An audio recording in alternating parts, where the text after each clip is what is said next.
قربانی جو ہے وہ ہر مالک نصاب پر واجب ہے، اور مالک نصاب زکوٰۃ والا مالک نصاب نہیں، کیونکہ زکوٰۃ اور قربانی میں فرق یہ ہے کہ جب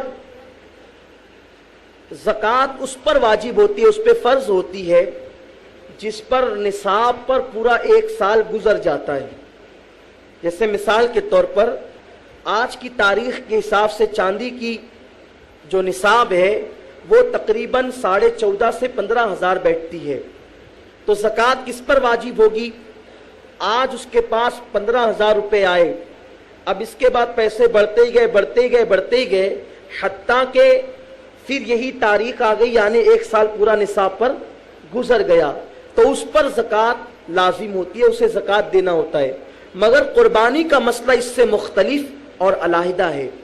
اگر قربانی کے ایام میں، مثال کے طور پر جو قربانی کے ایام ہے وہ 10، 11 اور 12، یہ 3 دن ہے، تو اب 10 تاریخ کو وہ فقیر تھا، فقیر سے مراد مانگنے والا نہیں بلکہ شرعی اصطلاح کے مطابق یعنی نصاب کا مالک نہیں تھا۔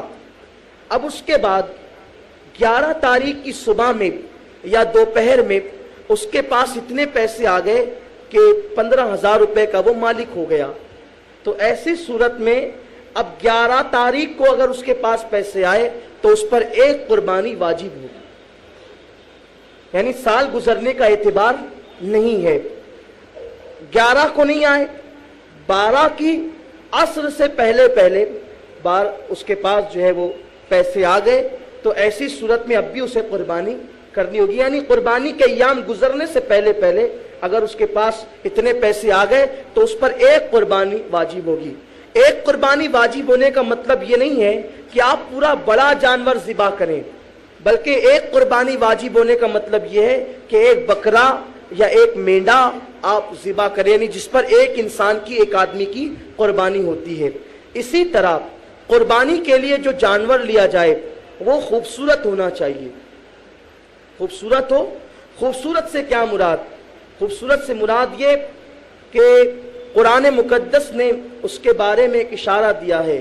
قرآن کہتا ہے تسر الناظرین، کہ ایسا وہ خوبصورت ہو کہ پہلی ہی نگاہ اس پر پڑے تو دل کو اچھا لگ جائے، پہلی نگاہ پڑے اور دل کو اچھا لگ جائے، اور کوشش یہ کرے نہ وہ بچہ ہو نہ وہ بوڑھا ہو بلکہ درمیانی عمر کا ہو۔ پھر اس کے بعد قرآن مقدس کی نص سے یہ بھی ثابت ہے کہ اس سے ہم روشنی لیں تو یہ بھی ملتا ہے کہ وہ ایسا بھی نہ ہو کہ اس سے بہت زیادہ کام لے کر کے اسے لاغر اور کمزور کر دیا گیا ہو۔ تو جانور خوبصورت فربا ہونا چاہیے۔ عام طور پہ جن جانوروں سے بہت کام لے لیا جاتا ہے ان کا پیٹ بہت بڑا ہو جاتا ہے اور جو ہے وہ بھدے نظر آنے لگتے ہیں۔ ایسے جانوروں کی قربانی کرنے سے قربانی تو ہو جائے گی مگر جو ہے وہ افضلیت اور جو قربانی کی شرائط اور جو قربانی کا حسن بتایا گیا ہے وہ جو ہے وہ اس میں ادا نہیں ہوگا۔ قربانی کا ثواب بھی ملے گا لیکن جو فربا جانور کی شان ہے وہ نہیں۔ پھر اسی طرح جانور چھوٹا ہو یا بڑا، اس میں جتنے پیسے خرچ کیے جائیں گے پیسے کی شان، پیسے کے خرچ کے مطابق اللہ ثواب عطا فرمائے گا۔ اگر کسی نے 10,000 کا جانور لیا اور اتنا ہی خوبصورت جانور جو ہے کسی نے 20,000 کا لیا، یا اس سے زیادہ خوبصورت کسی نے 20,000 کا لیا، حالانکہ وزن میں کم ہے مگر حسن میں اور پیسے میں زیادہ ہے، تو جس نے حسن اور پیسے زیادہ خرچ کیے اور زیادہ خوبصورت جانور لیا اسے ثواب زیادہ ملے گا۔ کیوں؟ اس لیے کہ اللہ کی بارگاہ میں تو نہ تمہارا خون پہنچتا ہے نہ تمہارا گوشت پہنچتا ہے بلکہ اللہ کی بارگاہ میں تمہارا تقوی پہنچتا ہے۔ یہاں ایک بات مجھے اب بھی یاد آئی، لوگ ہم پر اعتراض کرتے ہیں کہ تم غوث پاک کے نام سے مرغا ذبح کرتے ہو، غریب نواز کے نام سے بکرا ذبح کرتے ہو، کیا وہ پہنچتا ہے؟ کیا وہ پہنچتا ہے؟ ہم قربانی کس کے نام سے کرتے ہیں؟ امین القادری کے نام سے جو صبح سے لے کر شام تک ہزاروں گناہ کرتا ہے، ابا کے نام سے جو صبح سے شام تک لاکھوں گناہ کرتے ہیں، مرحومین کے نام سے جو گناہ کرتے کرتے مر گئے۔ تو مجھے بتاؤ کہ جب شرابی، زانی، گنہگار، بے نمازی، جب ان کے نام سے جانور ذبح کیا جائے تو ان تک وہ پہنچتا ہے؟ तो अगर गौसे पाक के नाम से मुर्गा ज़िबा किया जाए तो क्यों नहीं पहुंचेगा?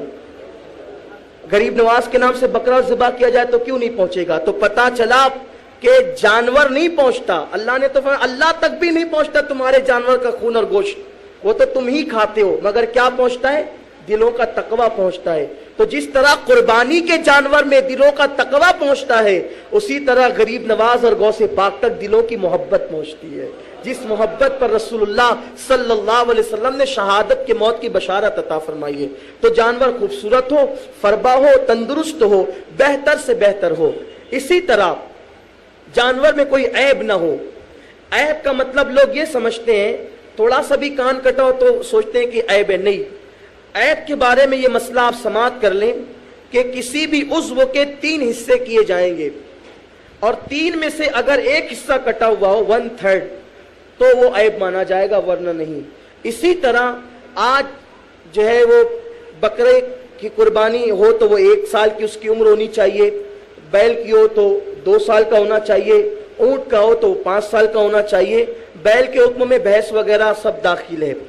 अब यहाँ पर हिंदुस्तान में हमारे यहाँ उम्र का अंदाज़ा इस तरह से लगाया जाता है कि जानवरों के मुंह चीर कर देखे जाते हैं।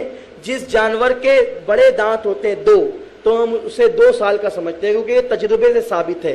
हालांकि शरीयत में ऐसे 2 दांत 4 दांत नहीं है, लेकिन तजुर्बा ये बताता है कि 2 दांत उसी जानवर के होते हैं जो 2 साल का होता है।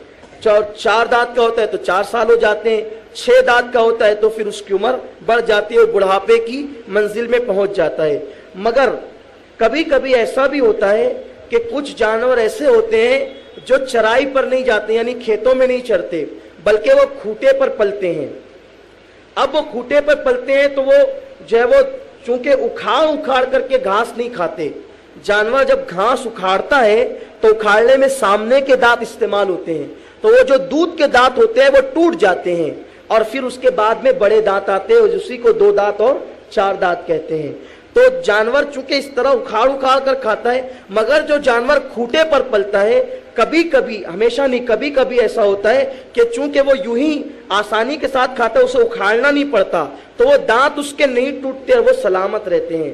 तो चूंकि वो जो दूध के दांत नहीं टूटते तो बड़े दांत नहीं आते। अगर उसका पालने वाला, उसका जो मालिक है वो मुसलमान हो और मुतशर्रा हो, अगर वो ये गवाही दे कि मैं शहादत देता हूं कि ये जो जानवर है वो 2 साल का ही है, और शरई गवाह उस पर मौजूद हो कि हाँ वाकई ये 2 साल का या उससे ज्यादा है, तो ऐसी सूरत में दांत का एतबार नहीं होगा।